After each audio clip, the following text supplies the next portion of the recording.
Bonjour à tous. J'espère que ici, bien sûr, tout le monde m'entend, mais j'espère qu'en ligne, tout le monde m'entend également. Bienvenue en tout cas à tous, soit à la Maison de Balzac, soit par Zoom.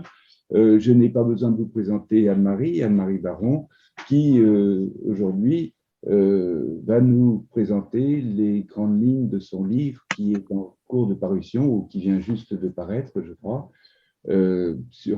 intitulé Balzac, spiritualiste d'aujourd'hui. Voilà, que vous voyez sur l'écran. Eh bien, je ne vais rien dire de plus, je vais passer la parole à Anne-Marie.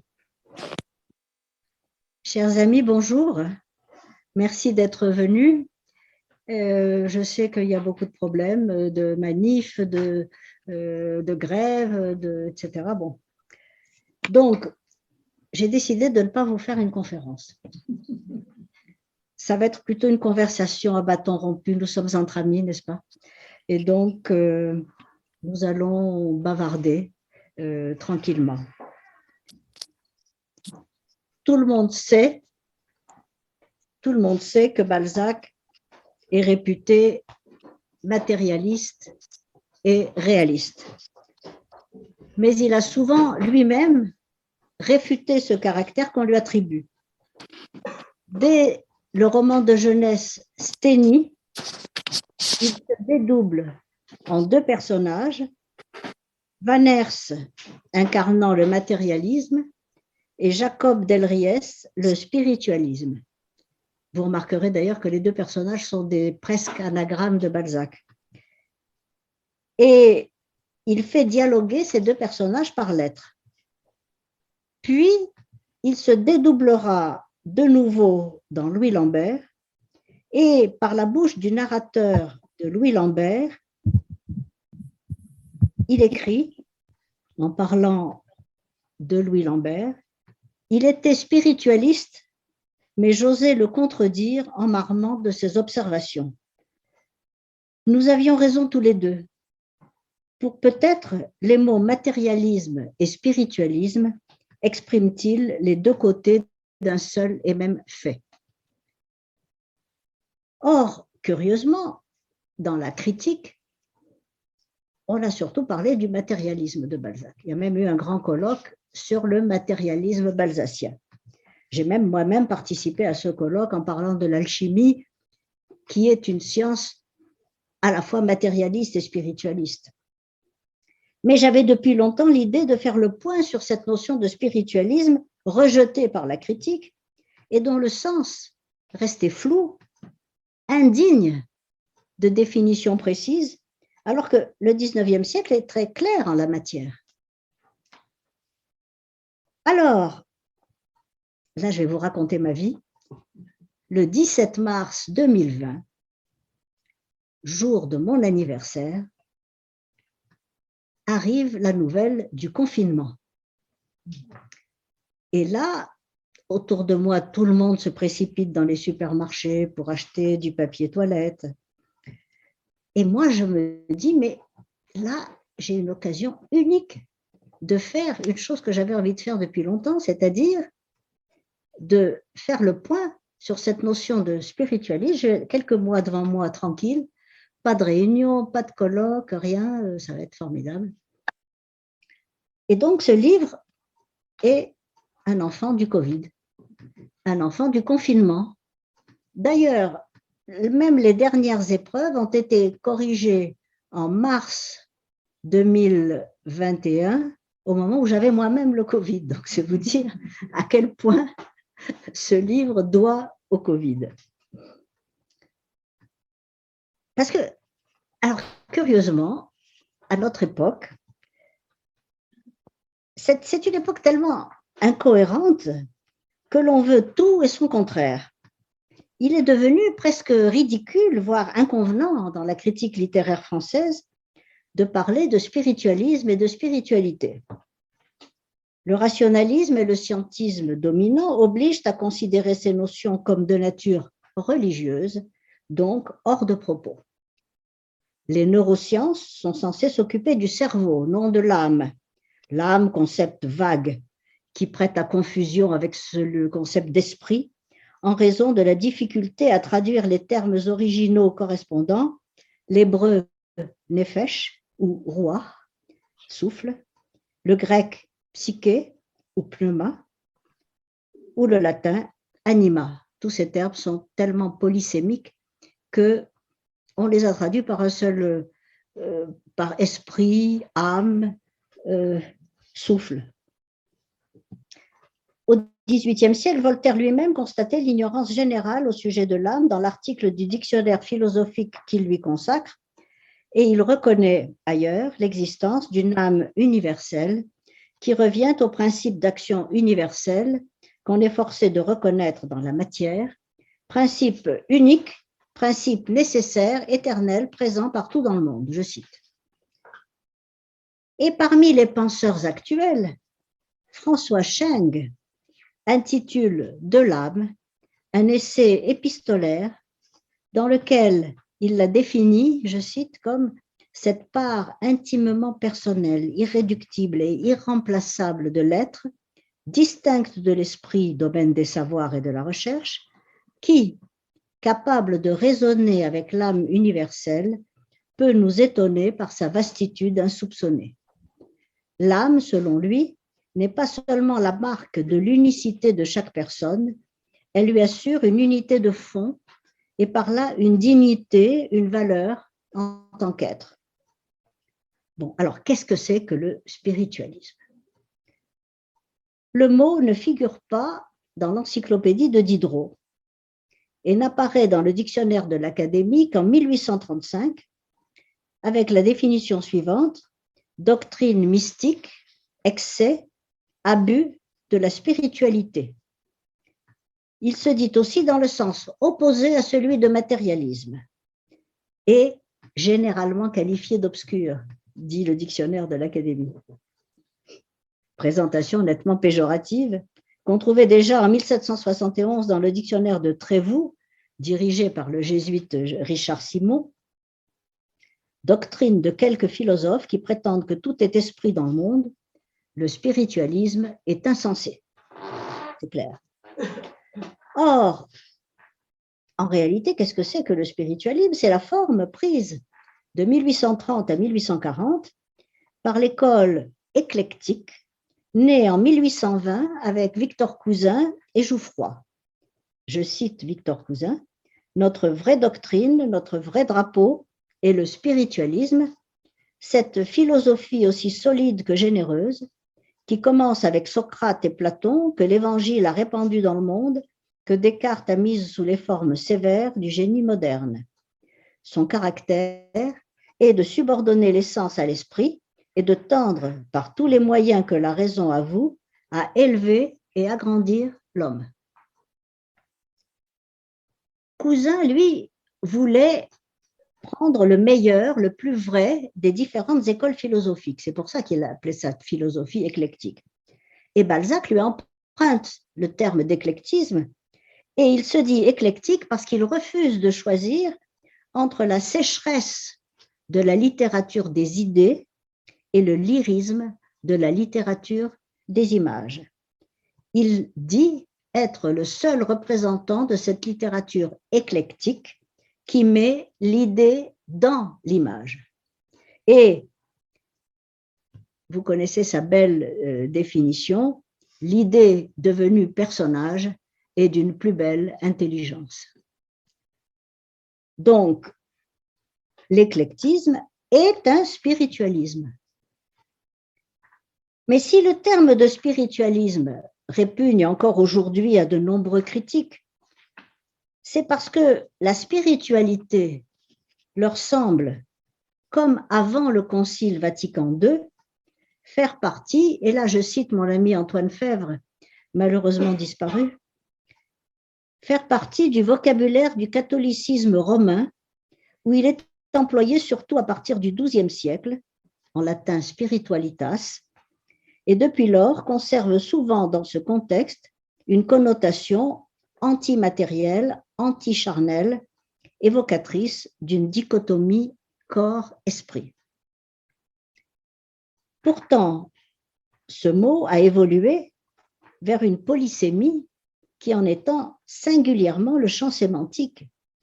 La spiritualité, dans l'acception la plus générale de ce mot, désigne une qualité de l'esprit dégagée des apparences sensibles, une attitude, ou plutôt une gamme d'attitudes, qui visent avant tout à arracher l'homme intérieur au déterminisme des circonstances et à l'ouvrir à un ailleurs qui n'a pas besoin d'être métaphysiquement défini.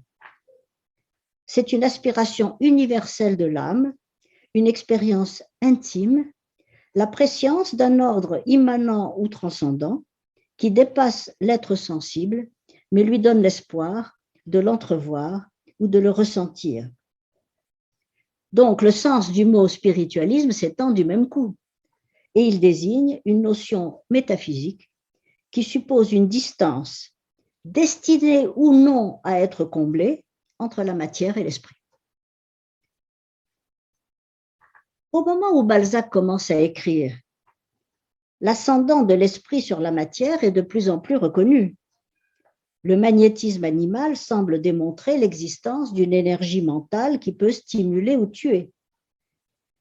Balzac se réclame dans l'avant-propos du modèle des sciences naturelles, mais il constate que la démarche de la pensée atteste la spiritualité de l'âme, ses affinités avec le surnaturel et son aspiration à se dissoudre dans les terres originelles. D'ailleurs, il préfère à la notion de matière celle de substance, que tous les philosophes de la Renaissance ont tenté de définir, et il fait dire à Louis Lambert, ici-bas, tout est le produit d'une substance éthérée, base commune de plusieurs phénomènes connus sous les noms impropres d'électricité, chaleur, lumière, fluide galvanique, magnétique, etc. L'universalité des transmutations de cette substance constitue ce que l'on appelle vulgairement la matière. Balzac prête à Louis Lambert une imagination fantasmagorique qui lui permet d'écrire ses rêves et de décrire avec force détail des vies qu'il n'a pas vécues, des époques qu'il n'a pas connues. C'est la fameuse seconde vue de l'écrivain qui définit la rêverie imaginante, ce que Freud appellera le rêve éveillé ou la fantaisie. Elle fait de l'artiste un voyant et lui confère le don de spécialité qui lui permet de voir la nature matérielle, morale et spirituelle et de remonter jusqu'aux causes invisibles. Donc, le spirituel chez Balzac n'est pas forcément lié à la religion, ni à une quelconque religiosité. Je n'aime pas ce terme de religiosité que je trouve à la fois vague, affectif et assez dépréciatif. Et je pense que Balzac, lui, le réserverait aux autres, à la foule.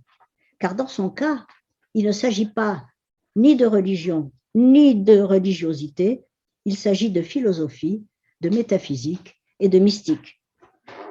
Dans les grands romans de l'initiation, comme Louis Lambert, Séraphita ou L'envers de l'histoire contemporaine, dans les plus beaux romans d'amour, comme Le Lys dans la vallée, et dans les romans et nouvelles sur l'art, depuis Modeste Mignon jusqu'au chef-d'œuvre inconnu. Philosophe, bien sûr, mais aussi journaliste. Donc Balzac a écrit également des études analytiques, textes journalistiques, sortes de traités théoriques dont l'humour dissimule volontairement le sérieux et la profondeur pour attirer un public plus large.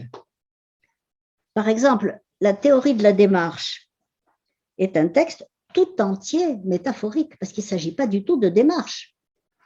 Donc, il parle de la démarche, et tout le monde pense qu'il s'agit effectivement de cette fois où Balzac se mettait dans un café sur les boulevards pour observer les gens qui marchaient. Mais en réalité, c'est un essai sur la théorie de la pensée. En effet, il assimile la pensée au mouvement du corps, il la personnifie en courtisane, la matérialise en vapeur, en fluide électrique, en substance nerveuse. C'est une avalanche de métaphores qui brouille les limites entre abstrait et concret, entre organique et inorganique. Et Ce texte montre à quel point Balzac, visionnaire, voyant, romancier et cinéaste, anime les concepts et personnifie les idées d'une pensée en marche, d'une pensée volonté. Il annonce Nietzsche, grand marcheur en Engadine et ailleurs, qui déclare comme Montaigne, « Seules les pensées qu'on a en marchant valent quelque chose ». Cette pratique constante témoigne de la rupture que Nietzsche veut opérer dans la manière de penser et des nouveaux buts qu'il assigne aux philosophes, la transmutation de toutes les valeurs. C'est ce qui m'a conduite dans ce livre à une comparaison de sa philosophie avec celle de Balzac à travers le discours de Vautrin à Rastignac. Curieusement, personne ne l'avait fait jusqu'à présent, alors qu'il me semble que ça s'impose. Nietzsche ne conçoit la pensée qu'en marche et stigmatise la haine du corps, de ce corps prison de Platon, de ce corps maître d'erreur de Descartes, de Pascal, de ce corps affect soumis aux passions et par conséquent obstacle à la faculté de connaissance et au libre arbitre de l'âme. Chez Balzac, la pensée peut être inspiration et création, mais elle est aussi une force destructrice qui tue aussi sûrement qu'un poignard, qu'un poison. Les exemples d'obsession meurtrière sont innombrables dans la comédie humaine. Que ce soit une idée fixe de l'intelligence, comme chez Balthazar Claës, le héros de la recherche de l'absolu, un excès d'amour, comme chez le père Goriot, l'obsession des avares, comme chez le père Grandet, la pensée concentrée détruit le penseur brutalement ou à petit feu. Le centenaire est celui qui a peu pensé. Et à l'autre extrême de Louis Lambert, tué par la force de ses idées, il y a le crétin, dont la longévité est assurée. Tel est le fondement de l'énergétique balzacienne, qui s'intègre peu à peu dans une anthropologie totale. Il l'exprime dans un étrange article intitulé Ecce Homo, intégré par la suite à l'ébauche intitulée Les martyrs ignorés. Et cet essai défend l'idée de la pensée meurtrière. L'expression évangélique Ecce Homo, qui symbolise dans l'évangile de Jean l'abaissement fatal du Christ ensanglanté, a inspiré à Louis-Claude de Saint-Martin, le philosophe inconnu, un essai de 1791 destiné à guérir l'homme faible de son penchant à croire aux promesses des charlatans. Balzac, donc, a écrit cet essai, et enfin Nietzsche donne ce titre à son dernier essai, dans lequel il dresse le bilan de son œuvre et se montre dans tout son génie incompris. Curieuse fascination partagée par 3 philosophes pour cette expression symbolique de la souffrance christique, si souvent représentée par la peinture, qui leur semble emblématique de leur quête de vérité et de reconnaissance. Balzac estime, lui, avoir une expérience assez intime, assez profonde, assez privilégiée du fonctionnement et du mécanisme de la pensée pour pouvoir l'étudier à fond et mettre en scène ses rouages, ses effets, sa dynamique. À la suite de Saint-Martin et avant Nietzsche, il décrit en philosophe, dans la théorie de la démarche, cette particularité intellectuelle et spirituelle de l'artiste, puis la met en scène dans toute son œuvre comme un torrent incontrôlable, une force de vie et de mort, une source vive d'idées et d'images, une énergie jaillissante mais destructrice qui irrigue toute la comédie humaine. Et c'est cette énergie qui se condense en personnages qui sont tous des allégories.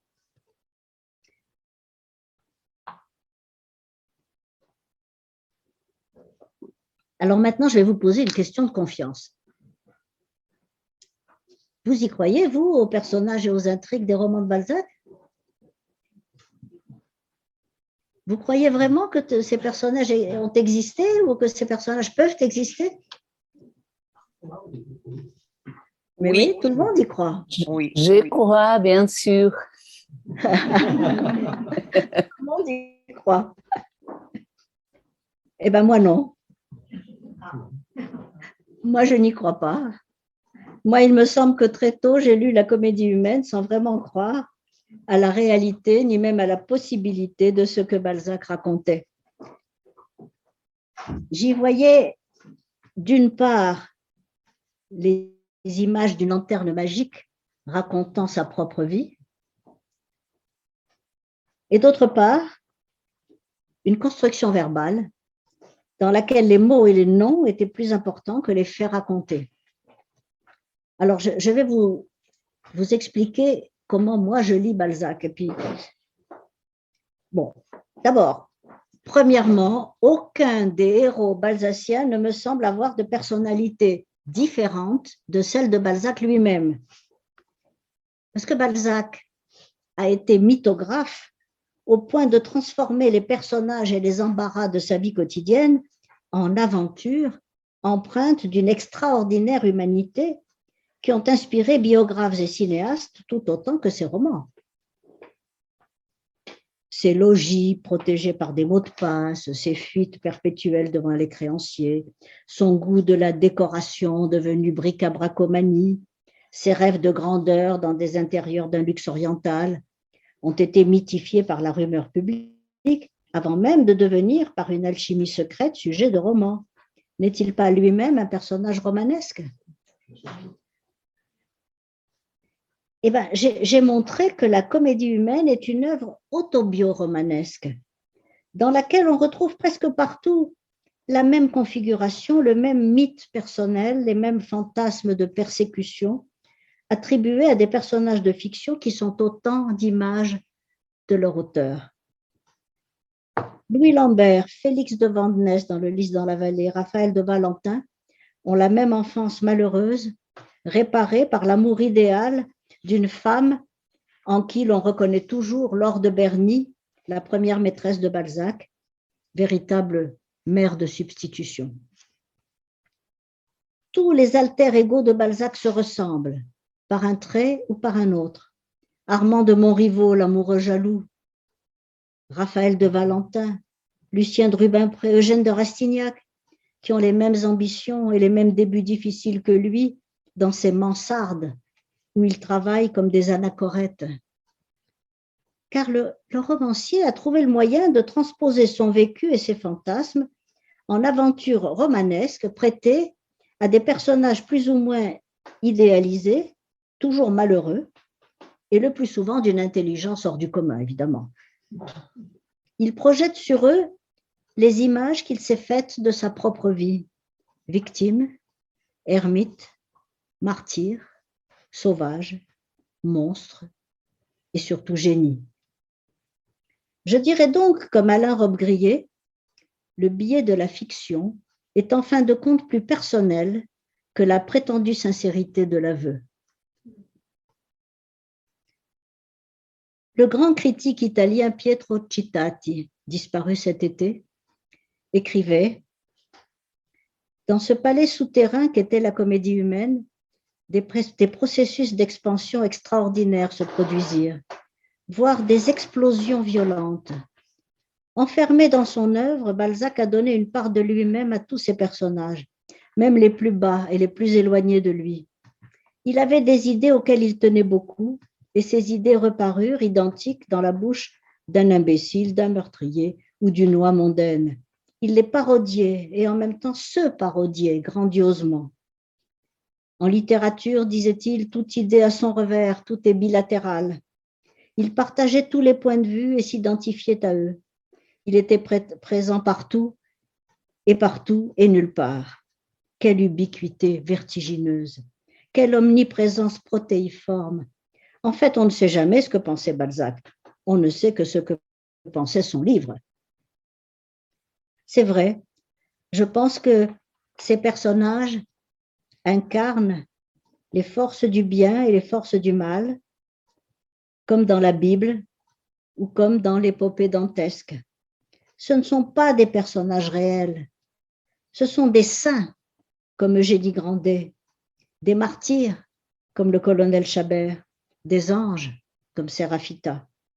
Il y a chez Balzac de la géographie, un martyrologe, un évangile, une assomption et toutes les formes de la prière. Alors ça, c'était pour le premier point, le fait que Balzac est dans tous ses personnages et qu'au fond, ces personnages ne sont que des images de lui-même. Mais le deuxième point, quand on lit un grand texte, on ne croit pas, on voit, on s'immerge, on rêve. Et là, je vais citer Salman Rushdie. Salman Rushdie écrit l'équivalent arabe de la formule « il était une fois » est « kan makan », que l'on peut traduire par « c'était ainsi, ce n'était pas ainsi ». Et il ajoute « ce grand paradoxe se trouve au cœur de toute fiction. La fiction est précisément ce lieu où les choses peuvent être à la fois ainsi et pas ainsi, où il existe des mots dans lesquels on peut croire profondément tout en sachant qu'ils n'existent pas, qu'ils n'ont jamais existé et qu'ils n'existeront jamais. » Mais le problème, c'est que Balzac a créé une telle illusion de réalité que ses intrigues paraissent vraies et que ses descriptions semblent être des photographies du Paris d'alors aussi probantes que celles d'Adjet. Mais comme tout romancier, sa réalité est faite d'impressions rassemblées et mises en forme. Seulement, l'appétit de réalité est si grand chez ses lecteurs, chez nous tous, qu'ils viennent du monde entier chercher la pension Vauquer dans le quartier du Panthéon, comme si elle avait vraiment existé.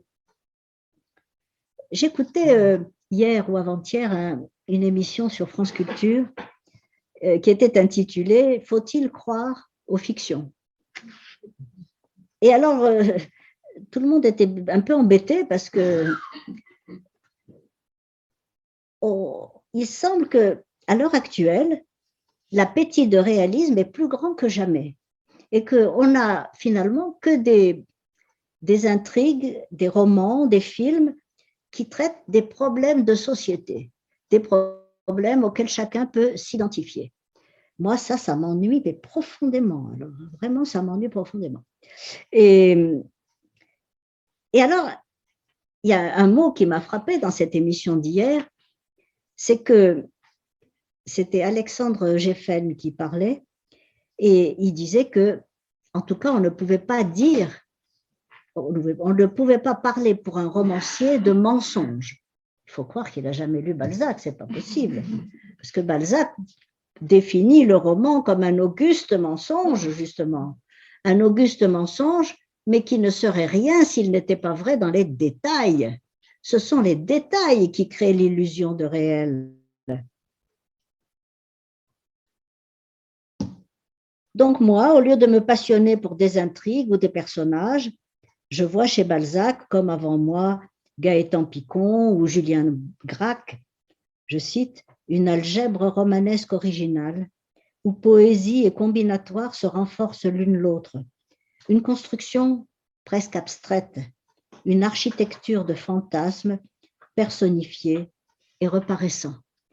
Je ne sais pas si je suis la seule à le lire comme ça, mais il y a quand même,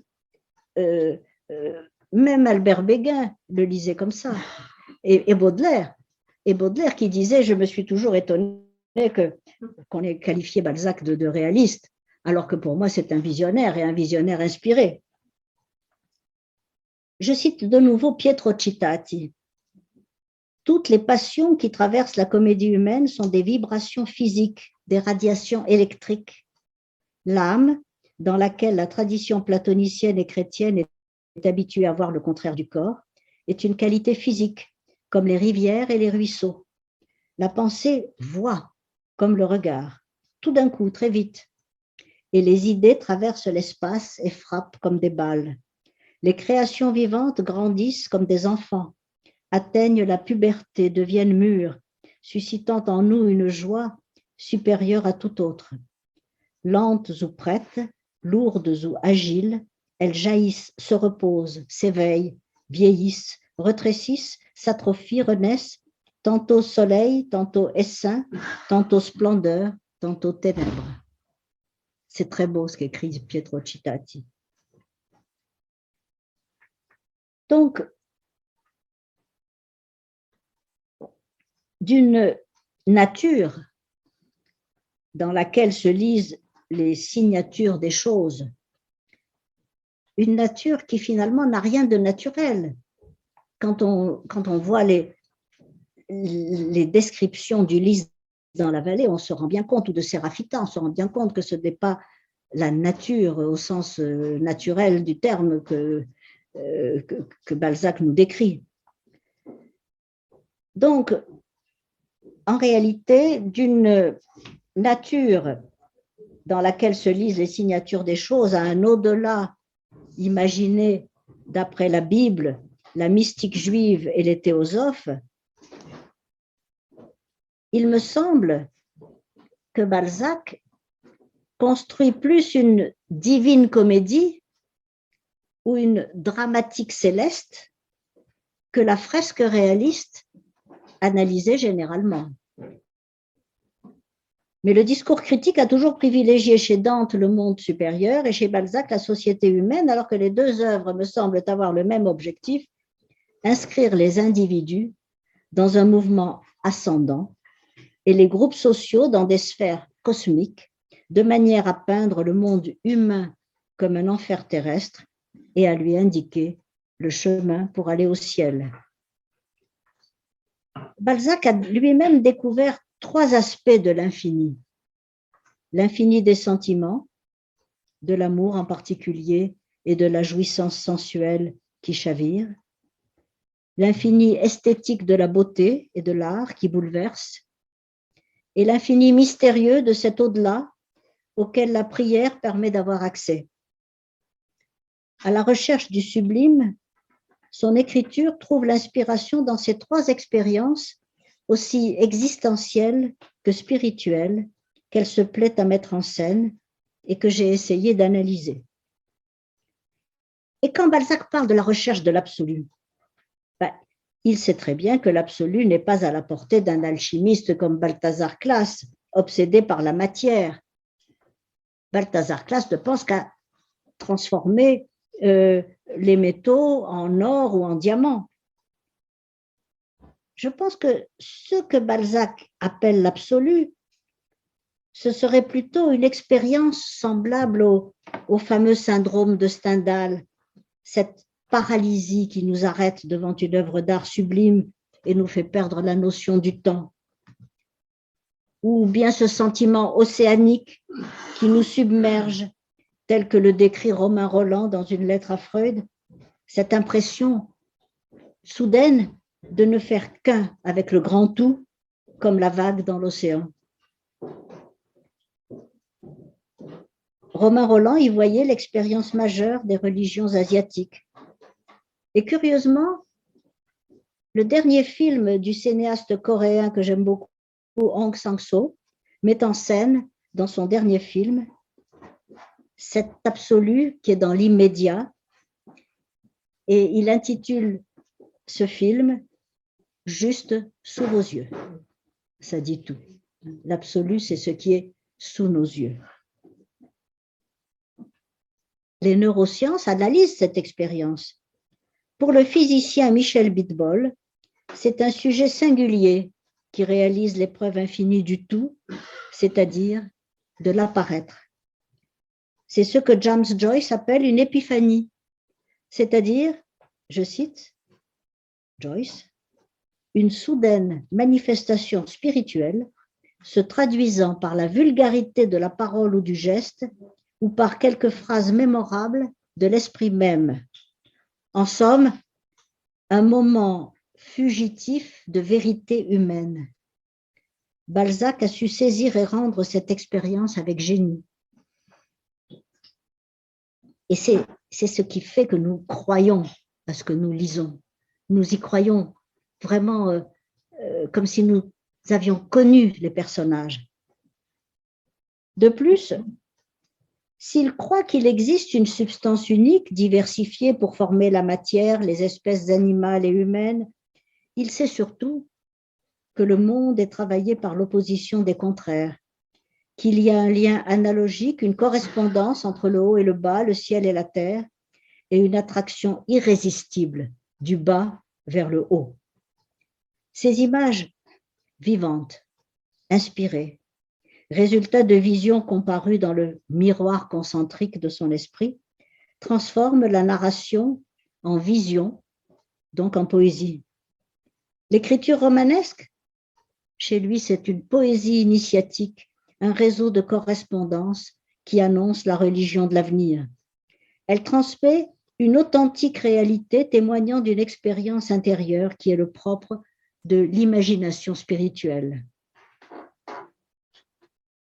Cette longue histoire des mœurs modernes mises en action, qu'est la comédie humaine, met en branle une société obsédée par l'or et le plaisir, comme les cités antiques de Sodome et Gomorrhe, où la vie est une lutte constante entre le bien et le mal.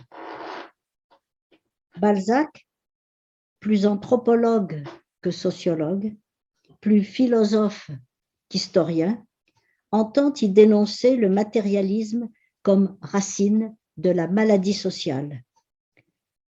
Et comme de surcroît ce Prométhée cherche à atteindre un art total, une forme idéale qui réussisse à exprimer l'essence de la vie au lieu de la copier platement, il pense pouvoir y arriver par des moyens techniques, c'est-à-dire en utilisant une méthode symphonique qui fasse collaborer tous les arts, peinture, sculpture, musique et tous les genres, histoire, drame, épopée, opéra, dans une composition unique, prétendant rendre toute la réalité, mais aussi ce qui est caché derrière les apparences.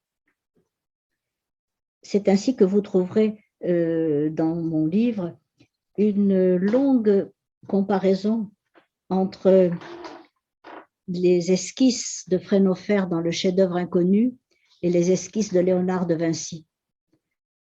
Et un développement également sur Beethoven, qui est la clé de César Birotteau. Parce que quand on sait que Balzac, après avoir écrit César Birotteau, est allé écouter la 5e symphonie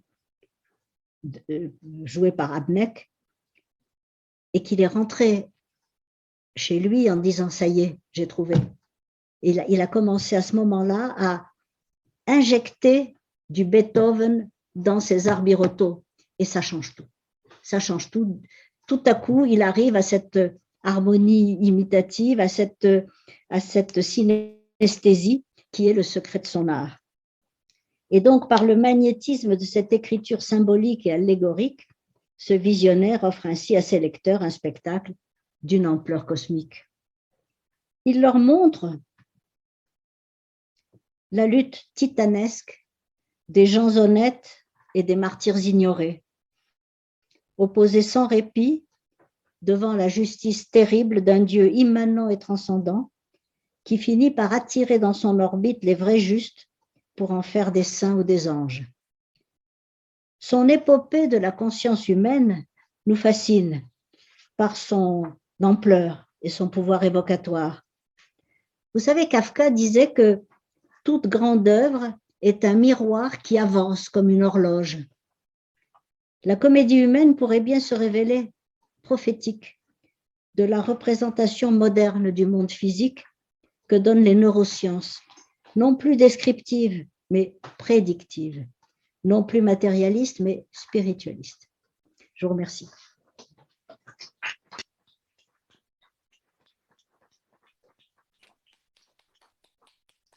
Alors, j'attends vos questions, bien sûr, parce que je vous ai provoqué quand même, en vous disant que je ne croyais pas du tout à ce qu'écrivait Balzac et que je ne croyais pas dans ses histoires et dans ses personnages. Merci Anne-Marie. Je voudrais, si possible aussi, on passe la parole à des personnes qui sont en Zoom. Absolument. Ça ne nous arrive pas très souvent parce Absolument. que ça pose des problèmes un peu techniques, mais s'il y a des personnes qui sont en communication avec nous par Zoom, qui veulent poser une question ou réagir à votre provocation, comme vous dites, n'hésitez pas à me faire signe Et à ce moment-là, Mais dans la salle, il y a aussi, j'ouvre le il y a micro déjà une question. et on vous passe la parole. Mais d'abord dans la salle. Oui, donc moi, il y a comment dirais-je, il y a à deux moments quelque chose qui m'a interpellée dans ce que vous avez dit.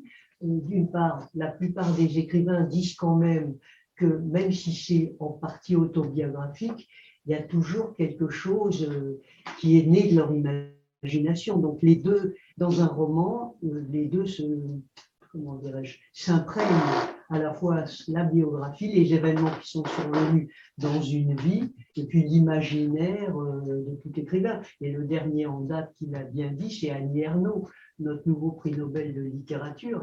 Elle-même, tous les romans qu'elle a écrits sont imprégnés, bien sûr, des événements de sa vie, mais elle a quand même brodé, elle a ajouté quelque chose que son imaginaire lui a suggéré. Donc je pense quand même que Balzac, il y a aussi de ça. Son imaginaire est quand même très, très puissant, mais moi, je le ressens comme très ancré dans son époque quand même.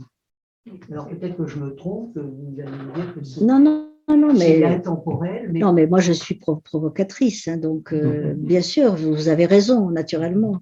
Et puis la deuxième chose, c'était les pensées naissent particulièrement dans la démarche, enfin le fait de bouger. Mais enfin, quand on est dans un bureau, assis chez soi, on peut aussi dégager des pensées qui vous font avancer, même si la marche, comment dirais-je, le physique peut influer sur la façon de penser, dégager quelque chose de supplémentaire. Donc voilà, c'était les deux choses qui m'avaient interpellé dans votre... Mais je suis d'accord avec vous sur les deux choses. Donc voilà. Il y a une autre question? Une remarque, est-ce que l'écriture, parce qu'on parlait de la réalité, mais l'écriture nécessairement est déjà une transformation, même si on parle de relation autobiographique, nécessairement l'écriture change les choses. Évidemment. Bon, alors Annie Ernaux Balzac, là, oui. Je n'aurais pas fait cette comparaison, effectivement, mais bon. Andrea Del Dongo aimerait bien vous poser une question, Anne-Marie. Andrea, vous avez rétabli votre son pour pouvoir la poser? Oui, merci beaucoup. Je ne sais pas si vous m'entendez bien. Oui, on vous entend. Oui. On vous entend, très bien. Alors, je regrette vraiment parce que je suis parisien, donc je suis coupable de ne pas être parmi vous.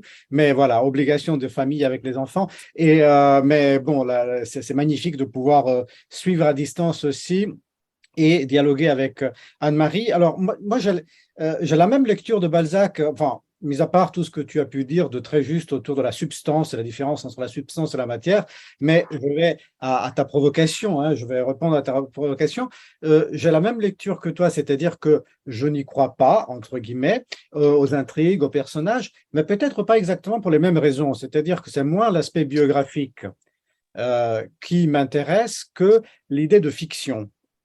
L'idée de fiction, c'est-à-dire le fait que Balzac construit cette œuvre-monde, ce monde peuplé de milliers de personnages avec son état civil, c'est-à-dire un univers qui est finalement autonome, qui est certes référentiel, qui reprend, qui est ancré dans son époque, mais qui est aussi fondamentalement autonome. Et on sait que c'est une fiction, et c'est pour cela qu'on n'y croit pas. Et je pense que quand Géffen, je n'ai pas entendu l'émission sur France Culture, mais connaissant un peu ses travaux et le connaissant, quand Géffen dit qu'il n'y a pas de mensonge, c'est parce qu'il projette le roman sur la catégorie de la fiction, dans laquelle finalement ce qui est vrai et ce qui est faux est une question qui ne se pose pas, parce qu'on n'est pas dans le réel précisément, parce qu'on est dans un autre univers. Et bon, je pense qu'il y a plusieurs universitaires qui sont très fictionnalistes. Parmi ceux-là, celle-là, Françoise Lavocat, hein, qui dans Fait et Fiction, établit la nécessité de cette frontière de la fiction. Et voilà que Françoise Lavocat qui travaille sur les romans, sur les personnages, hein, sur les personnages romanesques, mais on est dans la fiction. Donc, on est dans un univers qui est autre. Voilà, c'était juste un commentaire. Hein, Oui, non, mais Merci, Andrea. Il me semble que qu'en réalité, le débat sur France Culture était centré sur la littérature contemporaine, qui est une littérature finalement assez peu romanesque, si on veut bien voir. C'est une littérature vraiment moi, il me semble toujours y voir, je veux dire, bon, on parle de l'avortement, des problèmes de société, quoi. Et du coup, la fiction, la distance entre la fiction et le réel, ça me nuise de plus en plus. Est-ce que tu es d'accord avec ça, André? Absolument. C'est ce que d'ailleurs Dominique Viard, qui s'occupe du contemporain, appelle la littérature du terrain. Parce Voilà. qu'on va comme la sociologie, on va sur le terrain et à la manière d'Annie Ernaux, donc cette espèce d'auto-socio-biographie qui amenuise, si ce n'est ruine complètement la frontière entre fiction et réalité. Parce qu'on voit bien qu'il y a une composante autobiographique, il y a évidemment un travail sur l'autobiographie, mais il y a aussi d'autres formes contemporaines d'écriture très engagées qui, du coup, collent vraiment à une situation sociale, comme tu dis. Alors, du temps de Balzac, on est encore dans la tradition enfin, c'est lui qui l'inaugure d'ailleurs, hein, Oui. cette tradition du roman que je ne qualifie jamais de réaliste, évidemment, parce que le réalisme, c'est 1850 avec Courbet en peinture, que je ne qualifie pas de réaliste, mais que je ne qualifie pas de réaliste, d'autant plus qu'elle instaure précisément cette équivalence entre le roman et la fiction, qui dure quand même un bon moment dans l'histoire littéraire. Oui, oui. Ce qui définit le roman, c'est son caractère fictif. Bien sûr. Et finalement, Balzac a quand même le talent de construire des choses tellement énormes et tellement, comment dire, extraordinaires. Je pense par exemple à La fille aux yeux d'or, des histoires tellement extraordinaires que on n'arrive même plus à penser que ça peut être vrai, quoi. Enfin, je veux dire, c'est tellement, c'est tellement, je ne sais même plus trouver de qualificatif. C'est énorme, quoi. D'ailleurs, Pietro Città, il parle énormément de La fille aux yeux d'or. C'est la nouvelle qui l'a le plus frappé. Je peux. Oui, alors quelqu'un voulait parler, Isabelle Dal Ponte. Pour moi. Pardon. Merci Anne-Marie, merci Andrea. Moi, je commence pour dire que j'ai écrit une dissertation qui s'appelle Balzac, le chef-d'œuvre inconnu, un réalisme impossible.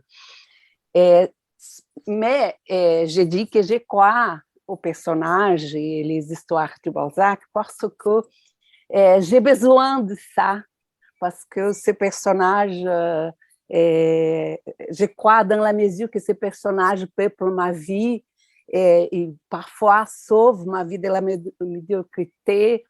Je crois dans la mesure que le monde de Balzac est moins médiocre et moins absurde que le notre monde lui-même.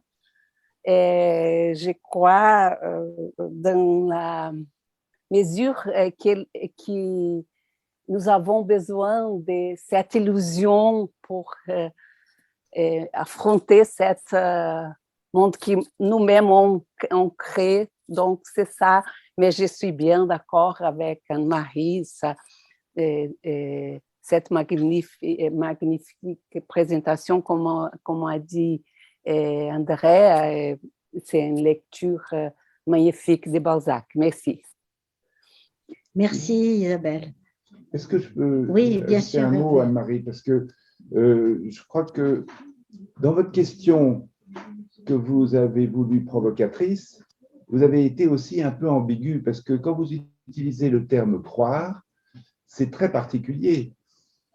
On peut croire en Dieu sans l'avoir jamais vu, d'ailleurs, c'est la plupart du temps le cas. La plupart du temps, toujours. Donc, le terme croire rapporte à plus la cohérence d'un personnage par rapport à l'univers fictionnel dans lequel il se trouve, davantage qu'au fait que ce personnage est réaliste, qu'on ait pu le voir, etc. Et ensuite, j'ai une autre remarque, c'est quand vous dites, et là je ne suis pas tout à fait d'accord avec vous, quand vous dites qu'au fond, la littérature d'aujourd'hui devient de plus en plus réaliste, imprégnée dans la réalité de nos jours, dans la sociologie, etc. Si on regarde les grands tirages de livres, ce qui est lu, on s'aperçoit que c'est quand même très souvent le contraire. Vous prenez la littérature de jeunesse. On ne lit plus le Club des Cinq avec des gens, des gamins qui ressemblent exactement à ceux qui les lisent. On lit Harry Potter, qui est un univers tout à fait fantasmagorique. On lit la fantasy. On lit des ouvrages qui sont bien plus oniriques, bien moins réalistes qu'on ne pourrait le penser. Les autres grands tirages, les romans policiers qui font les grands tirages, les romans policiers dans leur ensemble sont très, très éloignés finalement de la réalité, si heureusement d'ailleurs.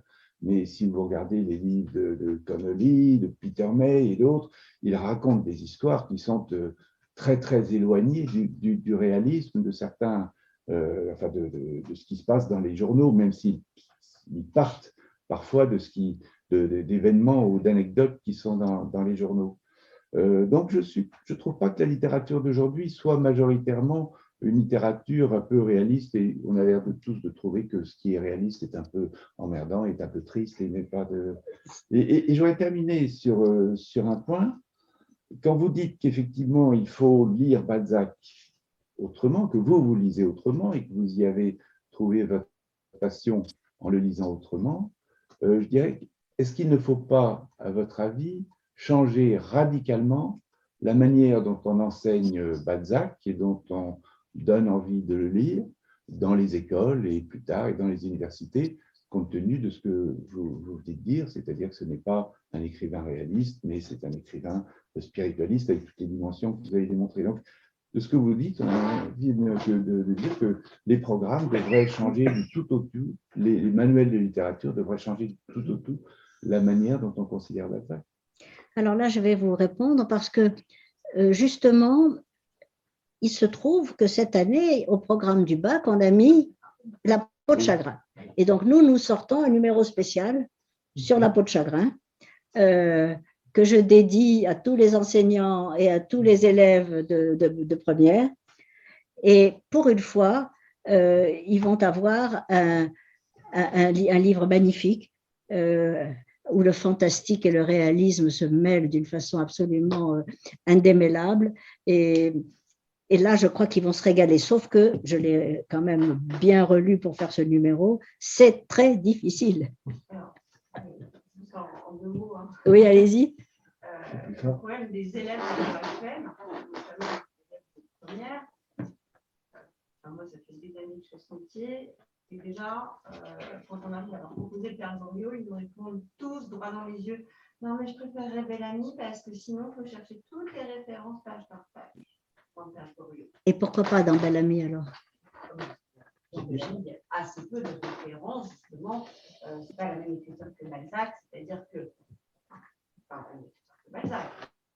D'accord. Là, non, mais c'est une pauvreté, c'est juste qu'ils ont peur, ils n'ont pas envie d'aller chercher la référence à la limite de l'EB, donc envie. Bon. La peau de chagrin, je suis absolument enchantée. Ah ben, j'espère, oui. Et là, non, mais là, je pense que vous allez vous régaler. C'est une idée, hein, parce que les élèves d'aujourd'hui, pour la majorité, sont aussi issus d'un appauvrissement du langage.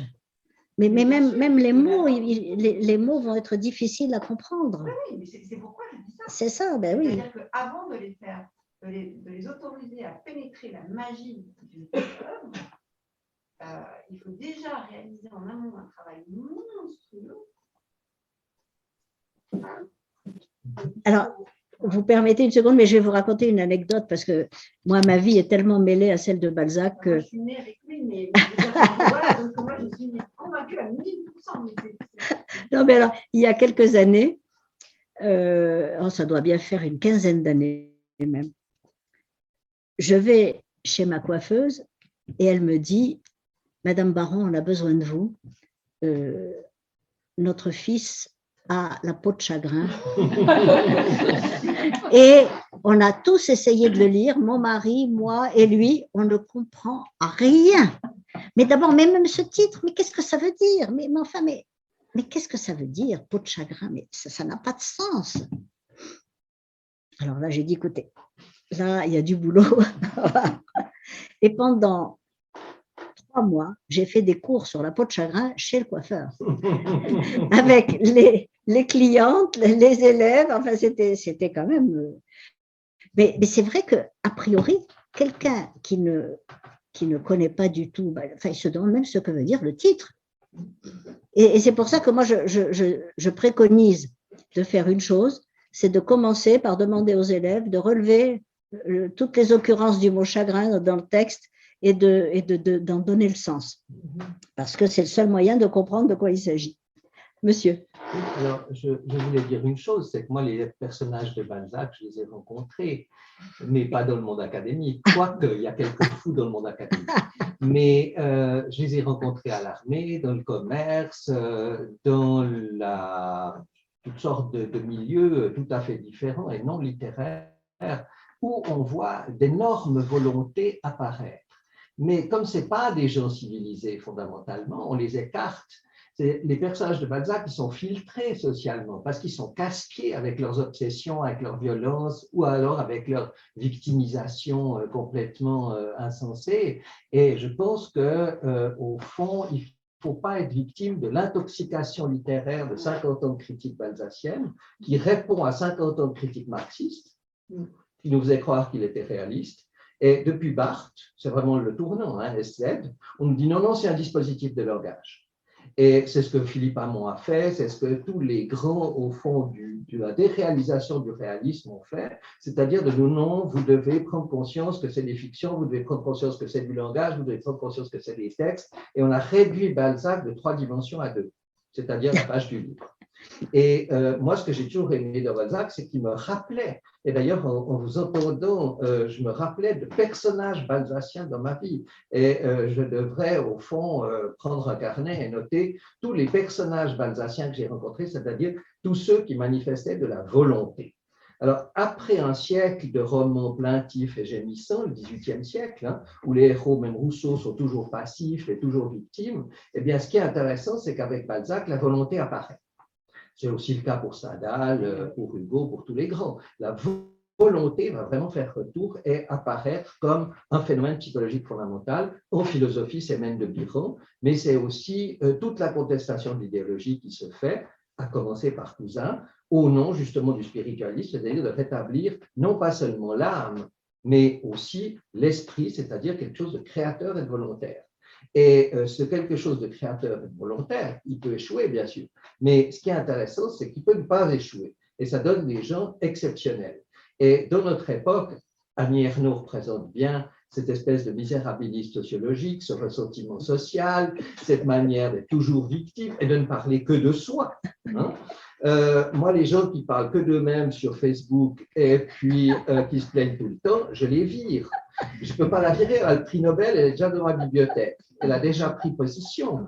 Mais au fond, j'ai les doutes les plus sérieux, non pas sur la consistance, la cohérence sémiologique et même sociologique de cette œuvre, mais sur sa valeur humaine, qui est extrêmement faible. Et on voit dans quel délire elle se plonge maintenant au service des pires causes, parce qu'au fond, le manque de valeur humaine de cette femme finit par apparaître dans ses engagements. Or, le prix Nobel aurait dû être donné à quelqu'un qui avait des grands engagements et des beaux engagements. Or, ce n'est pas du tout le cas, en l'occurrence, elle soutient le racialisme, etc. Et je pense qu'il y a une sorte d'anti-balzacisme fondamental de notre société qui souhaite finalement une régularité qu'elle désire trouver parmi les gens qu'elle fréquente, et que les balzaciens, entre guillemets, c'est-à-dire pas les gens qui lisent Balzac, mais les gens qui sont du Balzac et qui sont à la hauteur des romans de Balzac dans leur vie, sont profondément dérangeants. Donc c'est pour ça qu'ils sont au fond écartés. Et alors je ne sais pas si personne peut enlever évidemment les 50 ans de conscience littéraire qui nous ont permis de voir dans Balzac le dispositif sémiologique, mais ça serait dommage qu'on ne voit pas derrière ce dispositif sémiologique une certaine réalité humaine et que la littérature, ne parlant que d'elle ou de son auteur, ne parle pas du monde qui nous entoure. Oui, dispositif sémiologique, pas seulement quand même, dispositif aussi, dispositif narratif, toute cette construction d'une cathédrale avec des personnages reparaissants, enfin cette œuvre monde, enfin c'est beaucoup plus qu'un dispositif purement sémiologique, c'est un dispositif architectural. Je dirais que c'est vraiment, c'est tout à fait architectural, quoi. Et donc, c'est vrai qu'une œuvre comme Annie Ernaux paraît bien mince, bien mince, bien mince et bien centrée sur elle-même. Oui, pardonnez-moi, mais je crois que ce qui compte, ce n'est pas le problème de savoir si on parle de soi-même ou si on parle, c'est comment, parce que et bien sûr, vous l'avez rappelé, évidemment, Balzac ne parle que de lui-même. Non, mais Balzac ne parle que de lui-même, seulement c'est de savoir comment, c'est différent. et comment on transforme par une espèce de transmutation un peu philosophale, si j'ose dire, comment on transforme son expérience, ce qu'on a acquis comme une éponge, en œuvre d'art. Alors après, c'est très inégal. Le résultat est très inégal. C'est de savoir comment on transforme une lecture en une rencontre avec des gens qui sont véritablement possédés et qui, pour eux, vouloir nous brûlent et pouvoir nous dévorent. Il y a des gens comme ça. Oui. Et moi, ce que j'aime, c'est les gens comme ça qui me rappellent Balzac. Donc, pour moi, Balzac est au service de la rencontre de gens qui sont des personnages de Balzac dans la vie. Et c'est pour ça que le décrochage qui s'est fait entre littérature et existence me semble un poids au sens nietzschéen du terme, c'est-à-dire un poids nihiliste qui a porté sur notre lecture en nous revoyant sans cesse à l'auteur ou sans cesse au dispositif sémiologique, comprenant bien entendu la narratologie et jusqu'à la cathédrale, mais c'est quand même un dispositif sémiologique. Ce que je veux dire, c'est qu'il nous faut, au fond, peut-être pas rendre une place au personnage de Balzac dans notre vie, parce que c'est beaucoup demandé, étant donné qu'ils sont en général assez fatigants, mais pouvoir se servir de la littérature pour décrypter notre propre vie. Oui. De toute façon, chacun fait de la littérature l'usage qu'il veut. Je vous donne un exemple. Je suis en train de lire une biographie de Fanny Ardant, qui est vraiment une femme exceptionnelle et une de mes actrices préférées. Eh bien, j'ai l'impression de lire un roman, curieusement, vous voyez. C'est pourtant l'histoire d'une femme vraie. Eh bien, c'est tellement bien écrit et c'est tellement, comment dire, c'est plus qu'une biographie de Fanny Ardant. C'est la rencontre entre l'auteur et Fanny Ardant, rencontre qui n'est pas une vraie rencontre. Hein, c'est comment lui a vécu les films de Fanny Ardant. Enfin, je veux dire, vous voyez qu'il est possible d'écrire à propos d'un personnage réel et d'en faire quelque chose, d'en faire une très belle œuvre. Le personnage, finalement, importe peu. Ce qui compte, c'est l'écriture. Il y a un bel exemple de cette nature, c'est le livre écrit par Jonathan Coe, écrivain anglais, qui s'appelle Billy Wilder et moi, qui raconte Billy Wilder vu à travers une jeune femme. Et on est exactement dans ce cas-là, c'est-à-dire on ne voit qu'un Billy Wilder un peu éparse par moments et autres, mais c'est le personnage de ce réalisateur s'impose et prend une dimension considérable aux yeux du narrateur. J'ai lu son livre sur Humphrey Bogart aussi, qui est très bien. Ah oui. Et, non, mais c'est vrai que je veux dire, on peut même faire de la biographie tout à fait normale et on peut aussi rater complètement. Alors là, le biopic, et là, malheureusement, je suis obligée de dire que le biopic de Simone Weil est une véritable catastrophe et que c'est vraiment dommage qu'une femme de cette stature soit tombée entre les mains d'un réalisateur aussi mauvais. Et ça, vous voyez, comme quoi, ce qui compte, ce n'est pas le sujet, ce n'est pas le sujet du tout. Ce qui compte, c'est la façon dont on le traite. Et moi, quand je parle de Balzac, j'y vois vraiment une œuvre autobioromanesque, c'est-à-dire à la fois qui me parle de l'auteur, qui me parle toujours de son auteur, mais qui transforme toutes ses expériences en expérience symbolique et allégorique. Et c'est ça qui donne la dimension du roman balzacien. Une question, justement, comment est-ce que vous interprétez, vous, Alain Baron, la volonté de s'inscrire en tant qu'historien? Alors, lui, il dit toujours, je suis plus historien que romancier. Moi, je dis qu'il est plus philosophe que romancier. Il me semble qu'il est plutôt philosophe. Mais j'avais démontré un jour, au cours d'un colloque sur l'histoire, que son roman de jeunesse historique inachevé, qui s'appelle L'excommunié, avant, c'est le premier, celui qui est dans le tome 1 des œuvres diverses de la Pléiade. Eh bien, dans ce roman, comme d'ailleurs dans tous ces romans, on trouve ce personnage de l'excommunié qui est un personnage qui est une incarnation de Balzac lui-même, chassé de sa propre famille, avec un père qui ressemble exactement à son propre père. Donc, même les personnages historiques sont des personnages qui sont inspirés par son expérience familiale. Et donc, quand il dit « je suis plus historien que romancier », c'est parce qu'il a voulu faire de l'histoire, mais de l'histoire vécue. Et comme il dit, l'histoire n'est pas ce qu'on croit, c'est-à-dire un squelette chronologique.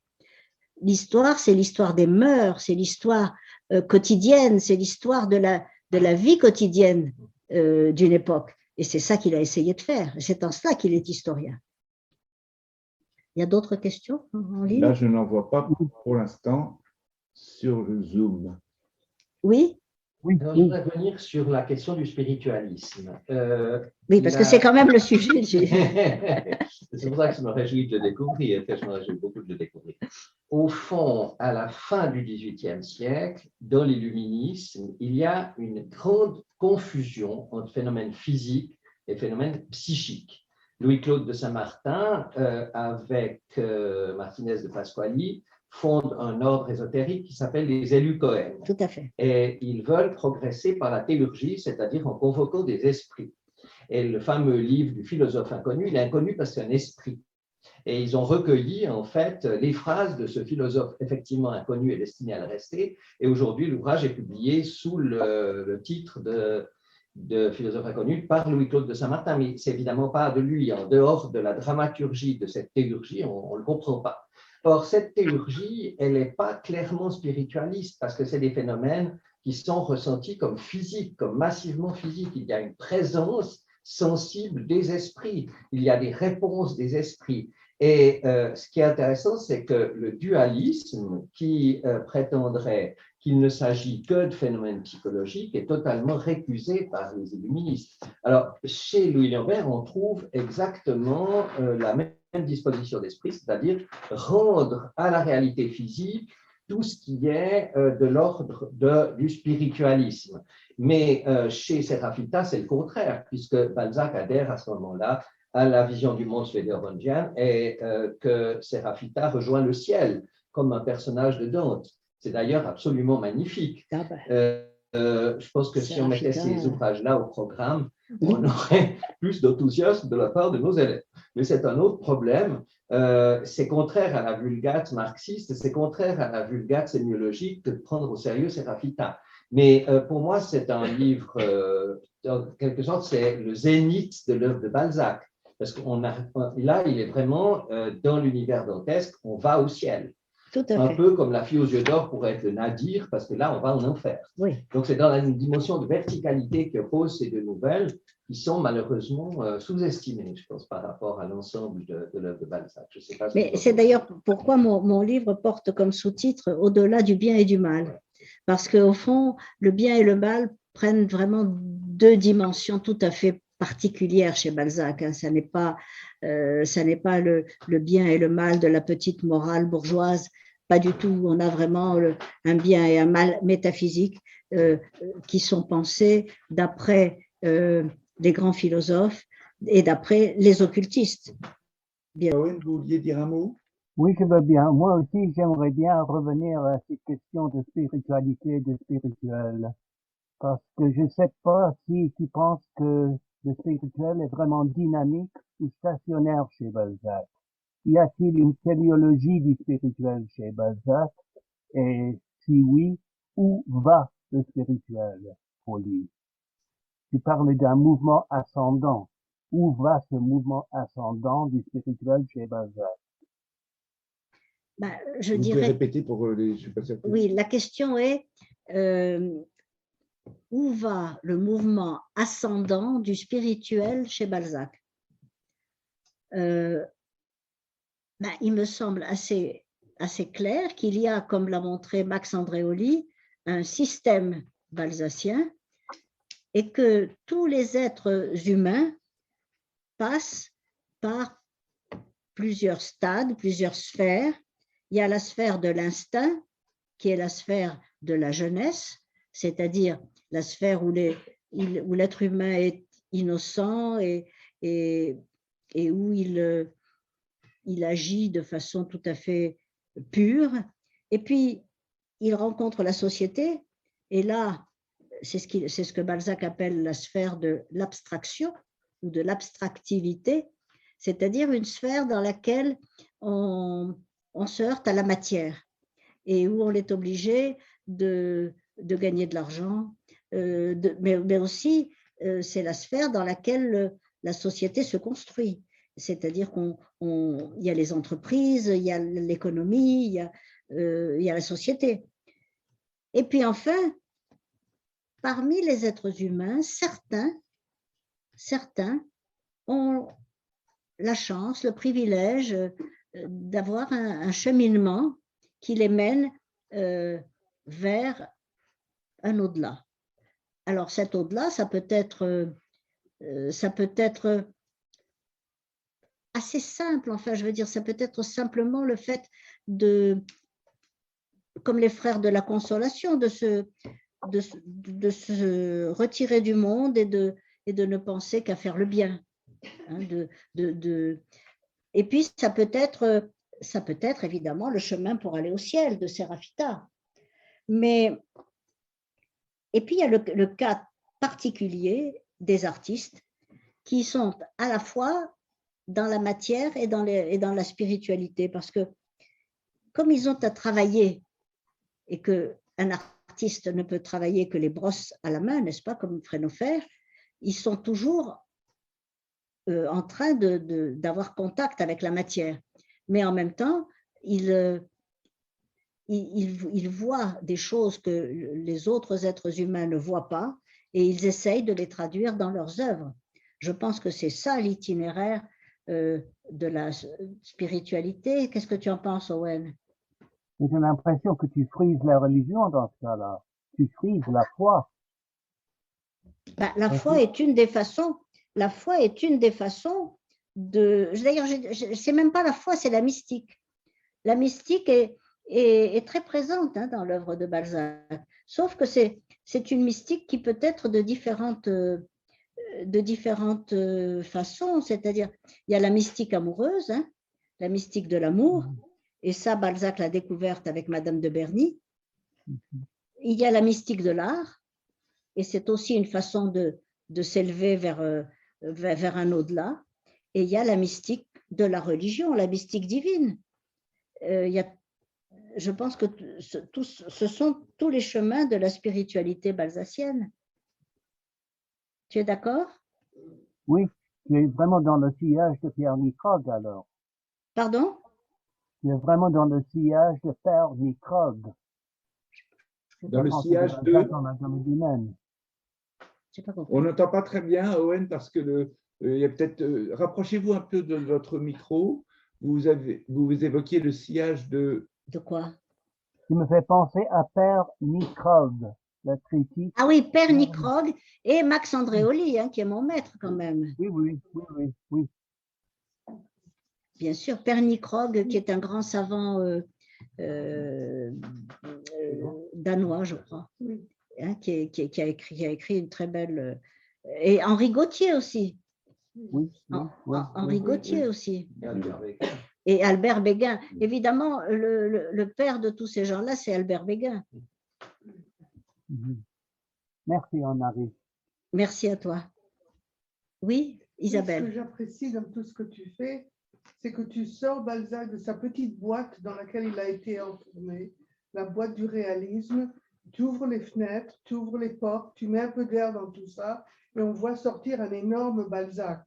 Un Balzac beaucoup plus intelligent, beaucoup plus complexe que simplement le petit Balzac réaliste. Et j'espère vraiment que ta lecture que tu proposes va changer les études balzaciennes, parce que ça en a vraiment besoin. Merci Isabelle. Isabelle est une grande spécialiste de George Sand et elle a sa lecture de George Sand est un peu semblable à ma lecture de Balzac. Donc c'est pour ça que nous sommes un peu sur la même longueur d'onde. Vous vouliez dire quelque chose? Oui, alors tout d'abord, je vous remercie beaucoup de ce colloque passionnant. Et pour rebondir un peu, peut-être pour clore la discussion, j'aimerais savoir comment anticipez-vous le futur de Balzac? Alors, est-ce que peut-être on va le lire de plus en plus de cette manière spiritualiste, ou est-ce qu'on va garder toujours cette idée d'un Balzac proto-réaliste dont vous avez parlé, que c'est une perspective assez limitée de ce grand auteur dont on vient de parler? Et je pense qu'on voit beaucoup aussi à ces adaptations cinématographiques dont vous avez parlé et que j'étudie également, qu'on on promeut cette idée un peu réaliste de Balzac. On voit par exemple dans les adaptations de Marc Duguin, Eugénie Grandet, on voit que le réalisateur, à mon avis, transforme Eugénie Grandet pas comme un saint, mais plutôt comme une femme émancipée qu'on voit maintenant de plus en plus dans la rue. Donc c'est, disons, de plus en plus réaliste, entre guillemets. Et aussi on voit dans Les Illusions perdues de 2021, le film le plus récent de Giannoli, on peut se relier un peu à Lucien de Rubempré, parce que nous, on était un peu dans cette situation où on a déménagé dans une grande ville et on est un peu choqué par l'ignorance des gens. Et encore une fois, peut-être c'est une manière aux adaptateurs, oui, de rendre hommage à Balzac, mais c'est toujours cette perspective réaliste, non? On n'ose pas adapter les ouvrages comme Séravita. Oui, c'est beaucoup plus difficile parce que voilà, on parle des anges, des choses mystiques, mais on se réduit toujours à des adaptations comme Le Père Goriot, Eugénie Grandet, et on les reproduit, mais toujours dans cette perspective réaliste. Donc, espérons que les adaptateurs changent un peu le trajet. Alors, vous me demandez comment j'imagine l'avenir de la réception balzacienne. Bon, je ne suis pas assez optimiste pour penser qu'on va arriver à un Balzac spiritualiste. Ça, je ne crois pas. Mais en revanche, je pense qu'on se dirige vers un Balzac philosophe et fantastique. Je pense que par ce biais-là, on va peut-être arriver à un Balzac un peu moins réaliste. Et alors, la question que vous posez sur les adaptations, évidemment, m'intéresse au plus haut point, puisque j'ai moi-même participé j'ai été la conseillère littéraire de Xavier Giannoli, avec qui j'ai travaillé. Et alors, j'ai été très étonnée de voir que la critique disait, en parlant des Illusions perdues, c'est un film prophétique. Parce que moi, je n'emploie pas le mot prophétique dans ce sens-là.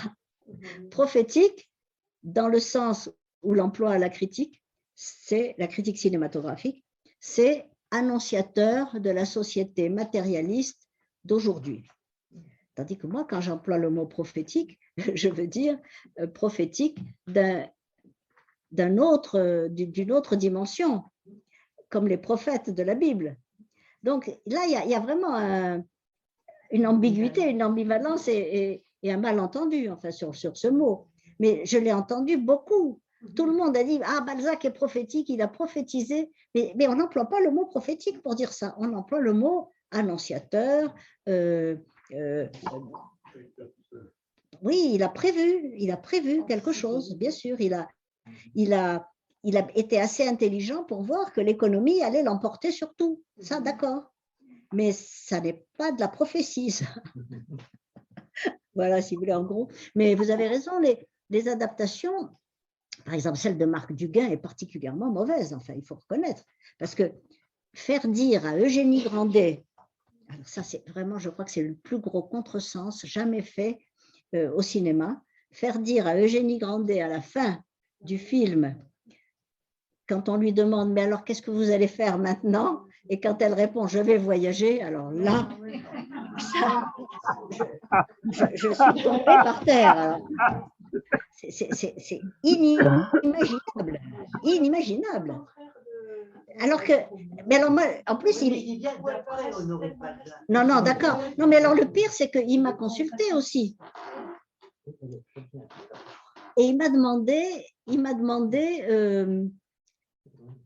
m'a demandé ce que j'en pensais. Alors je lui ai dit,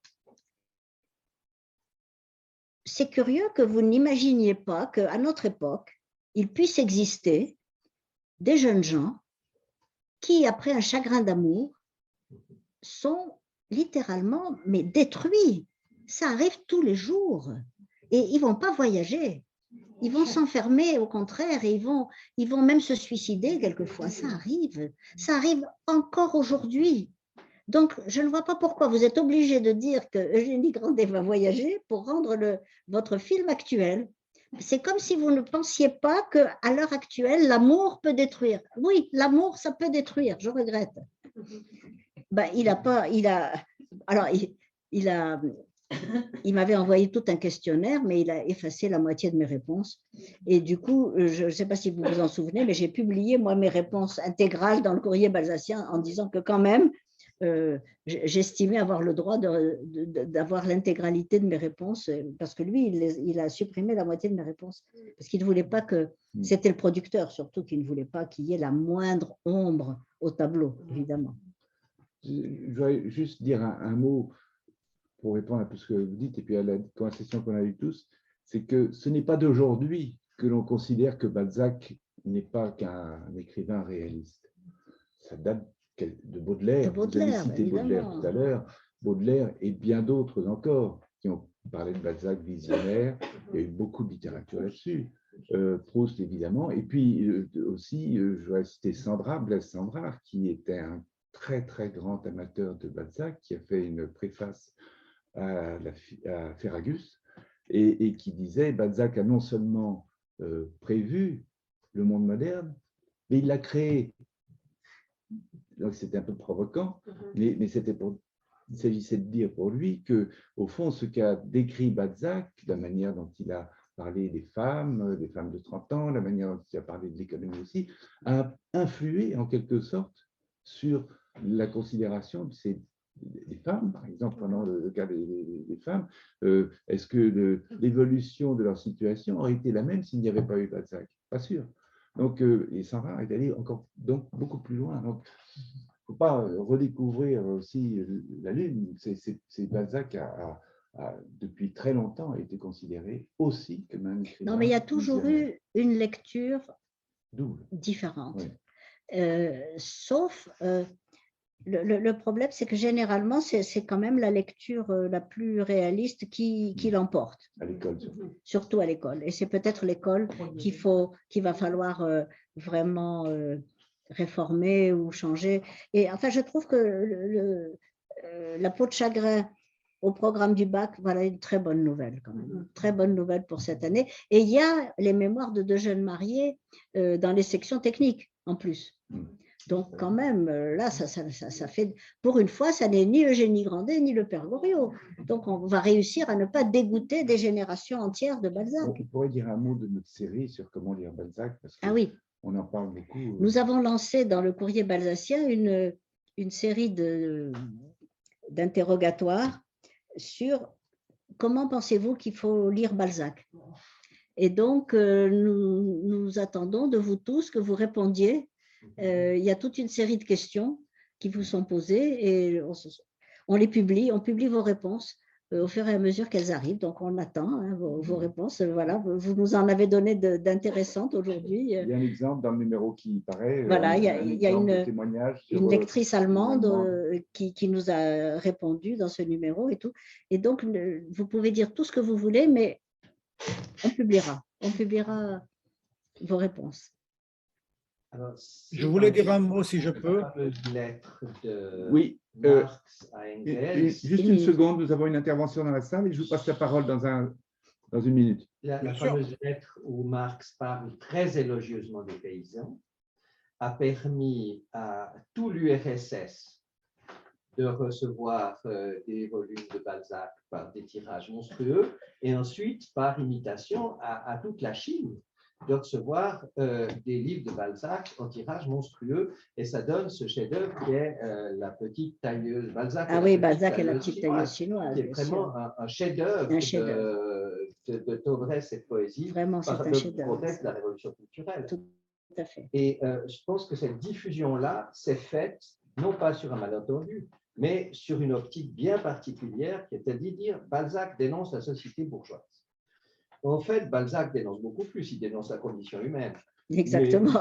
Mais ça, Exactement. évidemment, ça ne pouvait pas diffuser par. Je suis bien d'accord avec vous. Donc il y aura toujours la comédie humaine quand même. Enfin, je veux dire, ce qu'il dénonce, c'est la comédie humaine. Et ça, le titre le dit bien. De pesanteur de cette lecture réaliste, qui a été accentuée par les traits provinciaux de l'école française, qui évidemment se reconnaît dans Goriot, se reconnaît surtout dans Grandet. Et le problème, c'est que cet usage de Balzac me semble effectivement complètement maintenant arriéré et fini. Mais ça ne veut pas dire que ce n'est pas un très grand roman insupportable par les personnages, mais un très grand roman d'amour. Et si on fait passer cette dimension-là, eh bien, ce n'est pas le personnage de Grandet qui domine, c'est évidemment le personnage d'Eugénie. Donc, je pense que là, il y a aussi une orientation de la lecture qui est très importante. En tout cas, si ça permet à la Chine et à la Russie